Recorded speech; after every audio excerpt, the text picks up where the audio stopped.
I hope I'm making sense because I'm like not, but hopefully you can kind of piece together some of the things that I'm saying. Hi guys, today I'm going to be talking about a topic that I've never talked about on here before, and this is also kind of, I guess, like a little mental health check-in. This feels weird. I haven't filmed a mental health video in a little bit, and it's about to get personal. So this video has been a long time waiting. I've been trying to get some answers and a diagnosis for a long time now, and it's finally happened after like lots of different appointments and waiting and this and that. I finally have some answers. Last night I took my new medication for the first time. So I was diagnosed with OCD. I kind of always thought like, oh, maybe I have OCD, but then immediately be like, oh no, like not me. But now that an actual psychiatrist said, you know, you have OCD, I'm like, oh yeah, duh, like why didn't I know that sooner? So I will have a playlist linked down below with like all my mental health videos. If you want other info from me, this is mainly going to be about OCD and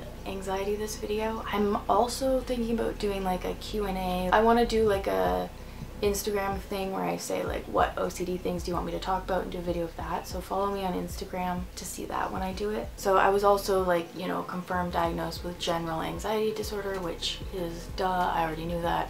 Already had like my doctor and a bunch of other doctors tell me that. I've always had anxiety, like ever since I can remember. I've always been an uptight child, very anxious. Ask my parents, I was very difficult kid to raise. But in July I was prescribed a new medication because my doctor was retiring and we thought that would be a sustainable one. I started it in July, he retired in August, and I started waking up in the most extreme panic attack I've ever experienced in my entire life. Literally like the worst experience in my life. I would just wake up like feeling just dread and doom and like so fucking worried, and I just didn't know why. The medication is for anxiety, but I looked into it and it can sometimes make you way more anxious, so I had to obviously stop that. So I was forced to stop taking that medication, and it did help with the like hour-long wake up with a panic attack, just squirming around in bed. It did fix that, but ever since I've been just like, my anxiety has been very bad. I haven't been able to work a ton, so there's that. And then also recently I've been looking into ADHD, and I think that I have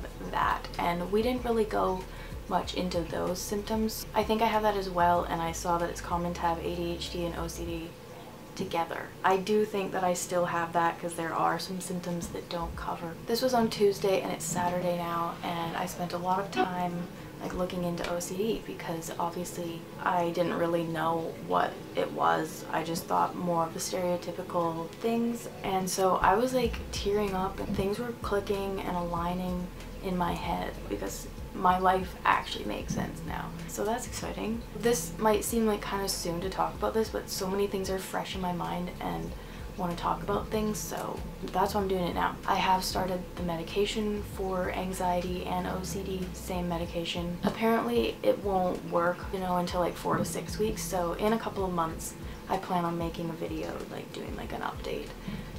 If you're interested, well, I'm gonna be doing it, but let me know. Anyway, everything makes so much sense now, and it's such a relief. So all my life, ever since I was young, I've just known that I've been stubborn and difficult, and it bothers me so much because I really don't try to come across as that and be like that, but I'm just like a very picky, like do-it-myself like person. It's always just been something that I really don't like about myself.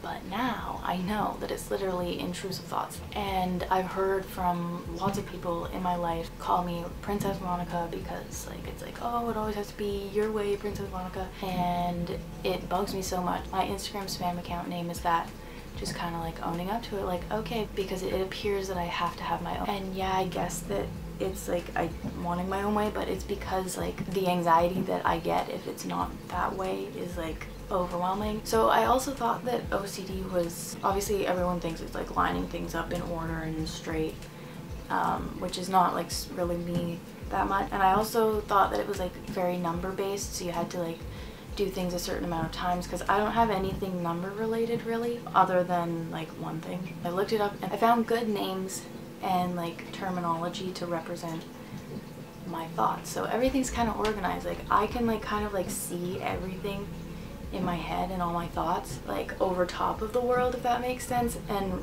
they were currently all like unorganized, but now I have like categories and names for things, and so instead of everything being like all the fuck over, it's in like folders and all organized and peaceful. It's peaceful up there. So a good one is contaminant, OCD, contamination. It's not so much cleaning. Yes, I do cleaning sometimes, but it's also things like my old objects versus my new objects. I don't want to contaminate them and put them together. So like when I got my Christmas presents, I like to just like leave them in a bag and like not mix them in with my house. Clean things versus dirty things. Like if things are going to be dirty, like that's okay, but they need to be separate from the clean things, if that makes sense. And then I live with my boyfriend.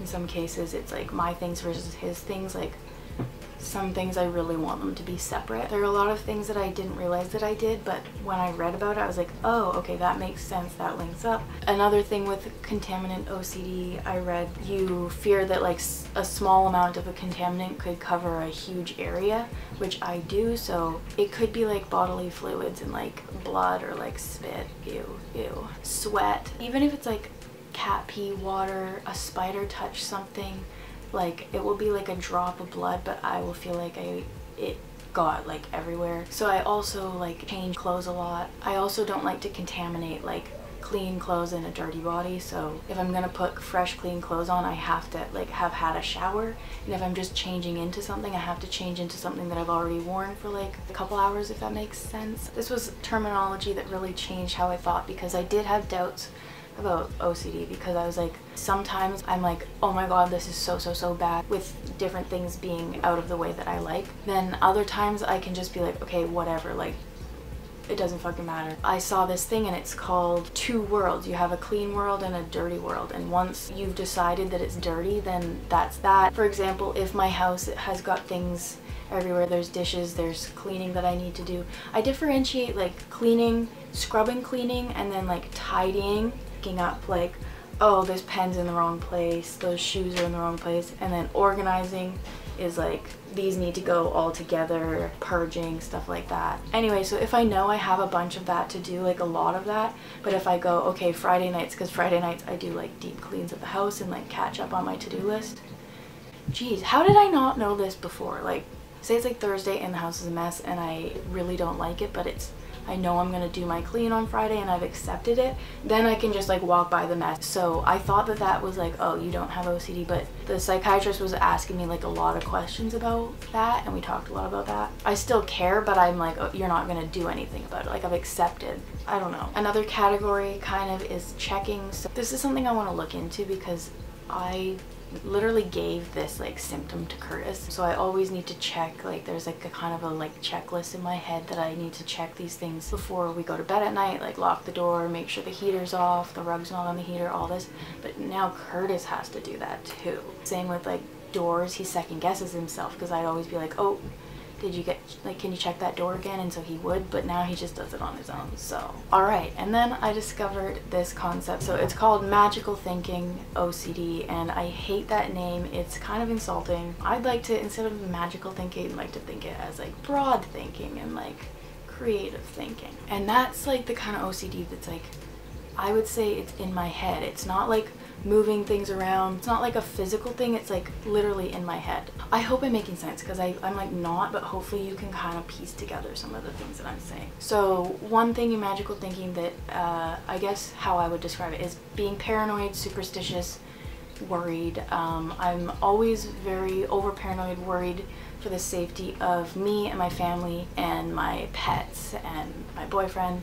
Like, I'm always like almost like hypochondriac. And then I also have like superstitions and rituals. At 11:11 every day I have to make a wish, and if I miss it, that's all right. But if I notice that it's 11:11 and I don't do the wish, then that's not okay. But sometimes it'll be like 11:12, 11:13. I'll be like, shit, like what if I was accidentally wishing for something in my head and it was 11:11 but I didn't realize, but I was wishing for something I didn't want. Also, just the standard superstitions that I've just kind of fallen into, like number 13 I try to avoid, although now that I have been really loving Taylor Swift and I see that she's all good using it, then maybe I am. The whole like walking under a ladder, I won't do that. Open an umbrella in the house, I won't do that. Like, there's got to be a reason that these things, like, they came from somewhere. And I just feel like something negative or bad could happen in my life, especially to like someone in my life after I do one of them, I will associate it with that. Same with if like bad things happen, I literally go back and go, okay, what did I think? Like, did I think something that caused that, or did I do something? What did I do? Did I change my routine earlier in the day?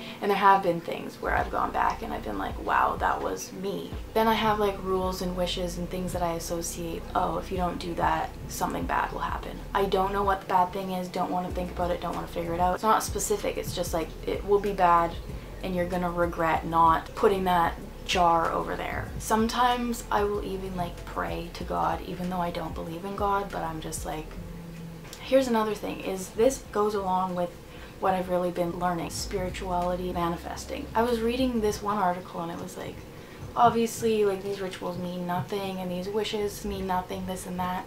And it's like, yeah, but some of it's real. I'm gonna keep thinking that I don't think that it's an OCD bad thing to think that you're gonna get what you give and receive the energy that you put out. So I'm gonna keep thinking that way. I wrote this down like an hour ago and I knew I wasn't gonna know what I was talking about. Sometimes I'll be like, if you do that, then that will happen, or like if you don't do that, then that will happen. Like just about random things, but it's not specific things. It's nothing to do like with numbers. The only one that I have is on the microwave, it has to be multiples of 11, and that started out when I was young. I'm a habit person, so once I have a habit and I do it a certain way or I'm shown it a certain way, then my brain is like, all right, we have to do it that way. Even if I recognize there's a way better way or it's not the right way, I still want to do it that way. My first impression is like the way that I want to do it. When I was younger, my mom showed me like on the microwave, like when I'd say, oh, how long should I heat that up for? Say it was like 30 seconds. Instead of doing like the 3 and then the 0, she'd just do 3, 3. And then I was like, oh, that's easy. But then I couldn't stop. So I have to do it in multiples of 11. And if it says to do it for 3 minutes, like I'll just do like 2, 2, 2. Or if it has to be less than 11 seconds, I'll just put it in for 11 and then like open it halfway. I could not, but like who's it harming?